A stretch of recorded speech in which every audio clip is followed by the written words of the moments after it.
The galaxy was dying. For 3 long years, the Void Swarm had swept across star systems like a plague of locusts, devouring everything in their path. 12 different alien species had tried to stop them. 12 species had failed miserably. The creatures were unlike anything the peaceful races had ever encountered. They adapted to every weapon, learned from every battle strategy, and grew stronger with each victory. Plasma cannons that worked one day became useless the next. Energy shields that protected entire fleets were torn apart like paper within hours. The swarm seemed to drink technology and spit out death. Ambassador. Kira floated through the corridors of Earth's orbital defense station, her crystalline body reflecting the harsh artificial lights. Every step felt like walking toward her own execution.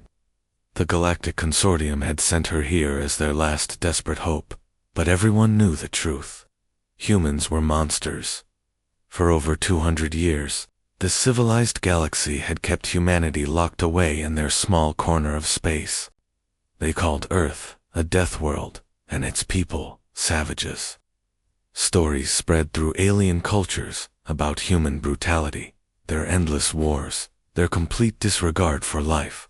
Most species believed humans would destroy the galaxy if ever set free, but now, with extinction knocking on their doors, those same terrified aliens were begging the monsters for help.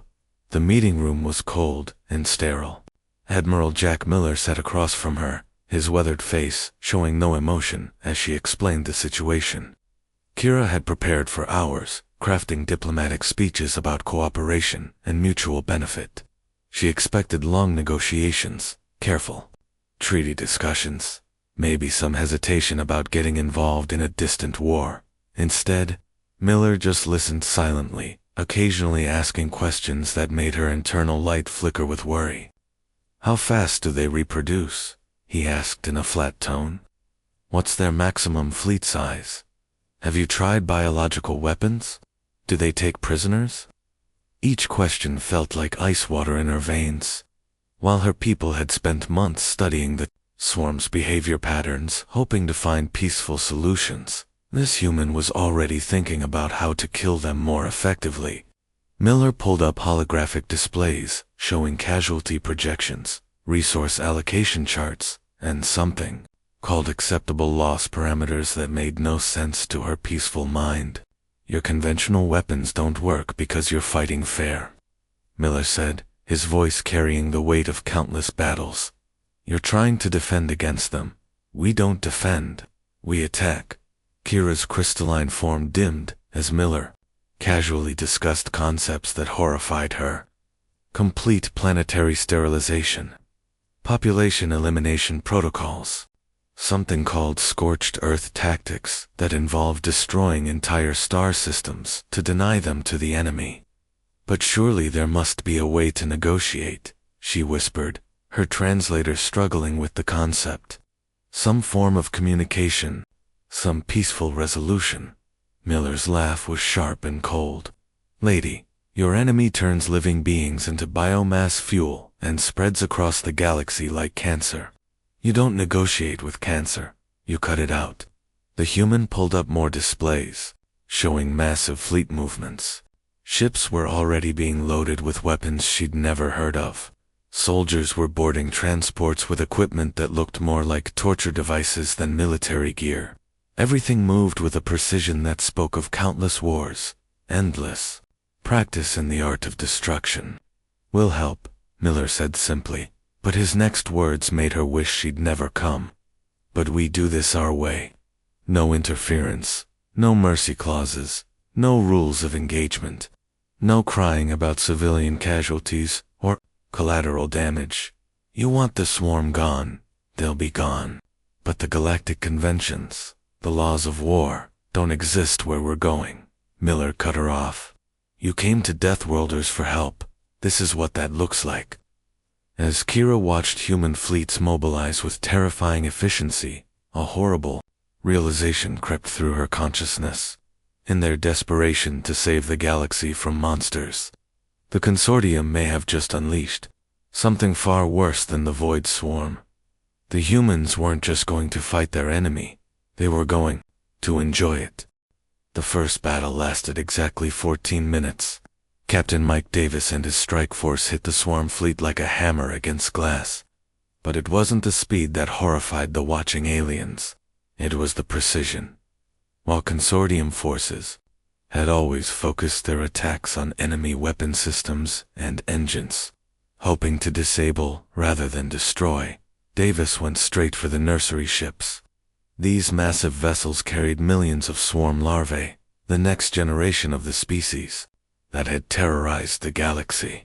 Without warning, without hesitation, Davis ordered his ships to focus all firepower on these targets first.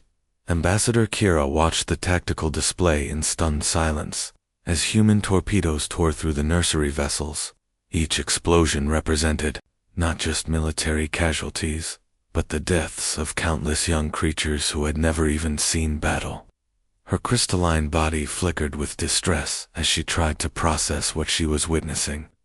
Target priority Alpha achieved, Davis reported, over the communication channel, his voice completely emotionless.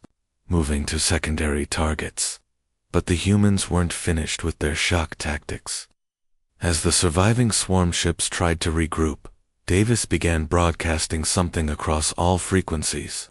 The alien observers couldn't understand the transmission at first, but then their translators began working, and the true horror became clear.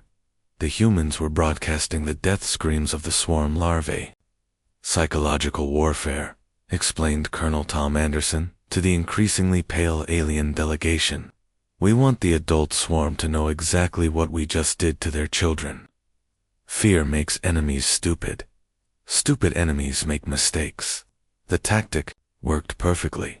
The remaining swarm ships abandoned all strategy and charged directly at the human fleet in blind rage, straight into a carefully prepared trap. Within minutes, the entire enemy force was space debris. Dr. Lisa Thompson arrived on the command ship 3 hours later with her research team. While the aliens expected her to begin studying communication protocols, or perhaps examining swarm technology for defensive applications, she did something completely different. She began collecting biological samples from the wreckage, focusing specifically on intact swarm corpses. "What are you doing?" asked Valtai Science Officer Zena, her multiple eyes blinking in confusion. "Research," Thompson replied, carefully extracting fluid from a dead swarm warrior's brain cavity. "We need to understand their biology, their weaknesses, how they reproduce, what kills them most efficiently. But surely you're looking for ways to communicate with them, to understand their culture, their motivations." Thompson looked up from her work with genuine confusion. "Why would we want to talk to something that's trying to eat the galaxy? You study your enemies to communicate with them. We study them to figure out how to kill them better." The difference in approach became starkly clear over the next few days. While consortium scientists had spent years analyzing swarm behavior patterns, social structures, and possible peaceful solutions, Thompson's team worked around the clock, developing new weapons. They created toxins specifically designed to target swarm nervous systems. They engineered viruses that would spread through swarm hives like wildfire. They even developed sonic weapons that could disrupt the creatures' communication frequencies. When the horrified alien observers protested these barbaric methods, Colonel Anderson called a meeting that would haunt them for years to come. "Let me explain something to all of you," he said, his voice carrying the weight of humanity's violent history. "You come from worlds where the biggest predator might be some herbivore that occasionally gets grumpy. You've had thousands of years of peace, of cooperation, of trying to find nice solutions to every problem." Anderson pulled up holographic displays showing Earth's history. Images of ancient battles, medieval warfare, to world wars, and countless smaller conflicts flashed before their eyes. "We come from a world that tried to kill us every single day for millions of years. Ice ages, plagues, natural disasters, and each other. Everything on Earth either wanted to eat us, poison us, or crush us into paste. We didn't survive by being nice.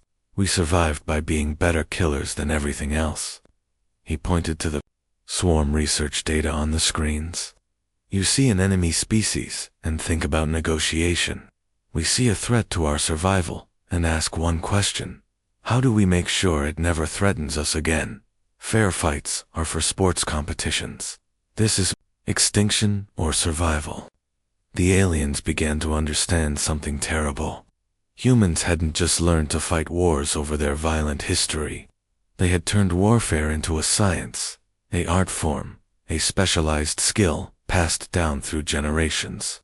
While other species hoped for peace, humans prepared for war. While others sought understanding, humans sought victory. They didn't just fight their enemies. They studied them, dissected them, learned their weaknesses, and then used that knowledge to develop more effective ways of destroying them completely. The galaxy's last hope was beginning to look like its greatest nightmare. The Kepler 442 system had been beautiful once. 3 inhabited worlds, billions of peaceful consortium citizens living in harmony with nature. Now, it was a graveyard, and General Mark Williams was about to make it worse. The swarm had arrived 6 weeks ago, but they hadn't simply conquered the system. They had done something far more sinister. Instead of killing the population outright, they had infected them. Billions of alien civilians now carried swarm parasites in their bodies, slowly transforming into hybrid creatures that retained their memories, but served the hive mind. Ambassador. Kira received the emergency transmission from the system's government. Desperate voices pleaded for rescue missions, for medical aid, for anything that might save their infected loved ones. The parasites worked slowly, they explained. There was still time to find a cure, still hope for salvation. General Williams had a different plan. Operation Clean Sweep is now active, he announced to his fleet commanders. All ships, prepare for total system sterilization. The words hit the alien observers like physical blows. System sterilization wasn't a military term they recognized, but the human tactical displays made the meaning horrifyingly clear. Williams intended to destroy everything in the system. Not just the swarm ships, not just the infected military forces, but every planet, every moon, every space station, everything. You can't be serious, whispered Velte Admiral Thorne, his forearms trembling with shock. There are billions of innocent civilians down there. They're victims, not enemies. Major Kate Johnson turned to face the alien delegation, her expression as cold as space itself. Innocent. Every single one of those infected beings is now a biological weapon. The parasites don't just control their bodies, they access their memories, their knowledge, their technology. Every infected civilian becomes 10 more enemies with inside information about our tactics. But surely there must be some way to save them, Kira pleaded, her crystalline form pulsing with desperate light. Medical treatment, surgical removal, some kind of cure. The infection is irreversible, Dr. Lisa Thompson reported from her research station. The parasites integrate with the host nervous system within hours. Even if we could remove them, the hosts would be brain-dead vegetables. They're already gone, Ambassador. We're just cleaning up the bodies. The human fleet began its work with mechanical precision. Planet-killer missiles streaked toward the inhabited worlds, while specialized ships deployed something called atmospheric scrubbers that would ensure nothing biological could survive, even if it somehow escaped the initial bombardment. This wasn't just warfare. It was complete ecological annihilation. The alien observers watched in growing horror as human forces destroyed evacuation ships trying to flee the system, civilian transports carrying families, children, the elderly, all vaporized without warning. When Consortium Captain Vex demanded an explanation, Colonel Brian Hayes delivered it with chilling matter-of-fact tone. Those aren't refugees, Captain. Those are mobile biological weapons factories. Every infected being that escapes this system spreads the parasites to new worlds. We let one ship through, and next month we're sterilizing 10 more systems. This is madness, Kira transmitted on an open channel.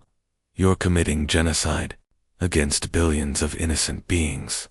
This violates every law of war, every principle of civilization. Admiral Miller's response came back immediately, broadcast to every ship in the combined fleet. Laws of war assume your enemy follows the same laws. The swarm doesn't take prisoners, doesn't spare civilians, doesn't negotiate surrender. They turn every living being into more soldiers for their army. You want to apply civilized rules to an enemy that's trying to devour the entire galaxy. But these are civilians, families, children. No, Miller cut her off sharply. These are biological weapons shaped like the people they used to be. The children you're crying about will grow up to be living factories producing swarm warriors. The families you want to save will spread this infection to every world they touch. Mercy here means extinction everywhere else. The human weapons were unlike anything the Consortium had ever seen. Instead of clean energy beams that simply vaporized targets, human planet killers were designed to ensure complete biological destruction. They didn't just kill living beings, they broke down organic matter at the molecular level, ensuring that no genetic material could survive to potentially carry infection. Within 18 hours, the Kepler 442 system was empty, not just dead, but completely sterile. The planets themselves had been cracked open, their cores exposed to space. Nothing would ever live there again. Clean sweep complete, Williams reported. System is secure. The alien observers sat in stunned silence as the human fleet prepared to move to the next infected system. They were beginning to understand a terrible truth about their saviors. To humans, total war didn't mean fighting hard or using powerful weapons. It meant the complete and absolute destruction of anything that could possibly threaten human survival. There was no middle ground, no partial victory, no acceptable compromise. The swarm had threatened humanity's existence, so humanity would erase them from reality itself, and anyone who got in the way would be erased right along with them. The swarm had never felt fear before. For 3 years, they had swept across the galaxy like an unstoppable force of nature, consuming everything in their path. Every species they encountered either fled in terror or fought desperately before being overwhelmed. The pattern was always the same: panic, resistance, then inevitable defeat. But now, something was hunting them back. Major Steve Parker crouched in the maintenance tunnels of the captured space station. His team spread out in perfect formation behind him. They had been tracking this particular swarm cluster for 6 days, following a trail of biological markers and energy signatures across 3 star systems. The aliens had lost this station weeks ago, but Parker's team was about to take it back in a way that would terrify the enemy for generations. "Remember, we're not here to fight fair," Parker whispered into his comm unit. "We're here to hunt. Stay low, stay quiet, and when I give the signal, we move as one pack." Dr. Amy Roberts watched the tactical display from the command ship, surrounded by increasingly nervous alien observers. The Consortium military advisors had expected another direct assault, the kind of frontal attack that their own forces had been attempting for years. Instead, they were witnessing something that made their blood run cold. The humans were hunting. Parker's team moved through the station like ghosts, using maintenance shafts, air ducts, and hidden passages that the swarm had never bothered to secure. They weren't rushing toward the enemy's stronghold. They were surrounding it, cutting off escape routes, isolating their prey, just like ancient human hunters had done with mammoths on the African plains millions of years ago. "We evolved differently than most species," Dr. Roberts explained to the watching aliens, her voice carrying a pride that chilled them to their cores. "While your ancestors developed intelligence to avoid predators, ours developed intelligence to become better predators. We're social hunters. We work in packs. We track, we corner, we eliminate." The swarm defenders never saw them coming. Parker's team struck from 12 different directions simultaneously. Not with overwhelming firepower, but with surgical precision. They targeted the swarm's communication nodes first, cutting off the creature's ability to call for help or coordinate their defense. Then they systematically eliminated escape routes, sealing blast doors and destroying transport bays. Within minutes, the swarm forces found themselves trapped in their own stronghold, surrounded by enemies they couldn't see or predict. The creatures that had terrorized the galaxy for years were experiencing something completely alien to their nature. They were the prey now. "This is how we hunted on Earth," Parker reported over the comm, his voice steady as he directed his team through the systematic dismantling of the swarm position. "We didn't chase our prey until it dropped from exhaustion. We outsmarted it, surrounded it, made it come to us on our terms." Commander Bill Rogers was conducting similar operations across 17 different systems, and his methods were even more disturbing to the alien observers. Instead of attacking swarm fleets directly, Rogers had begun targeting their supply lines, their breeding worlds, their command structures. He wasn't trying to defeat the swarm in fair combat. He was trying to starve them, isolate them, and drive them into positions where they had no choice but to fight on human terms. "Your mistake," Rogers explained to a captured swarm queen during one interrogation session, "is thinking this is a war. Wars have rules, boundaries, and conditions. This isn't a war. This is an extermination." The alien military advisors watched in growing horror as Rogers displayed tactical maps showing swarm retreat patterns. Instead of celebrating victories and holding territory like normal military forces, the humans were using each battle to gather intelligence about their enemy's behavior, learning their habits, predicting their movements. They're learning us. One swarm creature had transmitted in its final message before Rogers' team eliminated its entire hive cluster. "The humans study us like we're animals in a laboratory. They know where we'll run before we decide to run." General Corvin pulled Dr. Roberts aside after watching another successful human operation. "Your people don't fight like any military force I've ever seen. You fight like ... like predators." Roberts finished for him, "because that's exactly what we are. Every human instinct, every tactical doctrine, every strategic principle we've developed over thousands of years comes from one simple fact. We're persistent hunters who evolved to work in coordinated packs." She pulled up holographic displays showing ancient human hunting patterns overlaid with current military operations. The similarities were unmistakable. "We chase our prey until it's exhausted. We cut off its escape routes. We force it to make mistakes, and then we close in for the kill. The only difference between hunting a mammoth and hunting the swarm is the size of the prey." The consortium was beginning to understand why humanity had been quarantined for so long. They weren't just witnessing superior military tactics or advanced technology.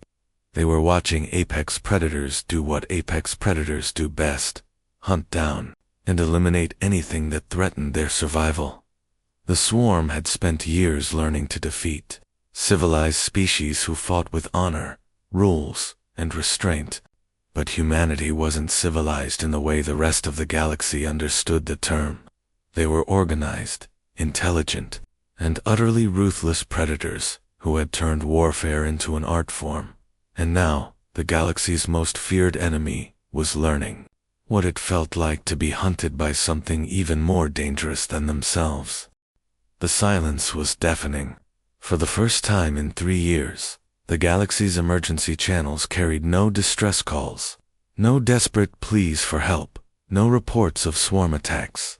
The war was over, but the way it ended would haunt the consortium for generations to come. Colonel Ryan Martinez stood in the ruins of what had once been the swarm's primary breeding world, watching his demolition teams work. They weren't just destroying buildings or military installations.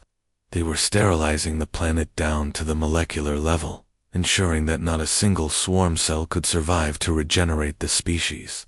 Final sweep complete on Sector 7. reported Lieutenant Dave Wilson over the comm. No biological traces detected. Moving to Sector 8. This had been going on for 2 months. After the last swarm fleet was destroyed, most civilized species would have declared victory and gone home. But humans weren't most species. They had spent the last 60 days methodically hunting down every swarm nest, every hidden outpost, every single trace of genetic material across 17 different star systems. Ambassador Kira watched the proceedings with growing unease. The crystalline beings of her species had trouble understanding the human concept of overkill. But this went beyond anything she could have imagined. The humans weren't just winning the war, they were erasing their enemy from existence itself. Is all this really necessary? She asked Martinez, as another demolition charge vaporized a section of underground tunnels. The swarm is defeated. Their fleets are gone. Their command structure is destroyed. Surely they pose no further threat. Martinez turned to look at her, and something in his expression made her internal light flicker with fear. Ambassador, let me tell you a story from Earth history. Once, humans thought they had wiped out a disease called smallpox. We celebrated, we relaxed our guard, we stopped being vigilant. You know what happened? The disease came back and killed millions more people. He gestured toward the smoking crater where a swarm facility had been moments before. If you don't finish the job completely, the job finishes you. That's Survival 101 from a Dr. Amy Roberts arrived with her final research report, and the numbers were staggering. Human forces had tracked down and eliminated 847 swarm nests, 12,000 individual breeding clusters, and over 50 million dormant spores spread across dead worlds that nobody else even knew existed. They had used genetic tracking technology to hunt down swarm DNA in places where the creatures had never officially been detected. How did you find them all? Asked Valtai Science Commander Nexus, his multiple eyes blinking in confusion. Our best sensors couldn't locate half of these sites. Because you weren't really looking, Roberts replied matter-of-factly. You were looking for active threats, current dangers, obvious military targets. We were looking for anything that could possibly become a threat in the future. Every spore, every genetic fragment, every microscopic trace that might someday grow into something dangerous. The alien observers had watched this process with growing horror, while their own military forces would have been satisfied with destroying active swarm fleets and occupied worlds. The humans had taken the concept of victory to levels that seemed almost insane. They had traced swarm migration patterns back thousands of years, identifying every world the creatures had ever visited. They had developed weapons specifically designed to hunt down dormant genetic material. They had even sterilized asteroids that might have been contaminated with swarm DNA decades ago. You're talking about genocide, whispered Ambassador Kira, her form dimming with the weight of what she was witnessing. Admiral Miller's response came over the communication system, with cold finality. No, Ambassador. Genocide is what the swarm was doing to your people. What we're doing is called pest control. The celebration, if it could be called that, was unlike anything the consortium had ever witnessed. While their own species would have held ceremonies honoring the fallen, built monuments to peace, and begun reconstruction efforts, the humans simply packed up their equipment and prepared to leave. There were no victory parades, no speeches about justice, no grand declarations about the triumph of good over evil. Job's done, Martinez reported to Miller. Threat eliminated. All systems clean. Confirmed, Miller replied.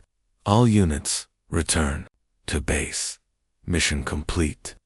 As the human fleets prepared to depart, Miller broadcast one final message to the assembled consortium leaders. His words would be recorded in every alien history book for the next 1,000 years.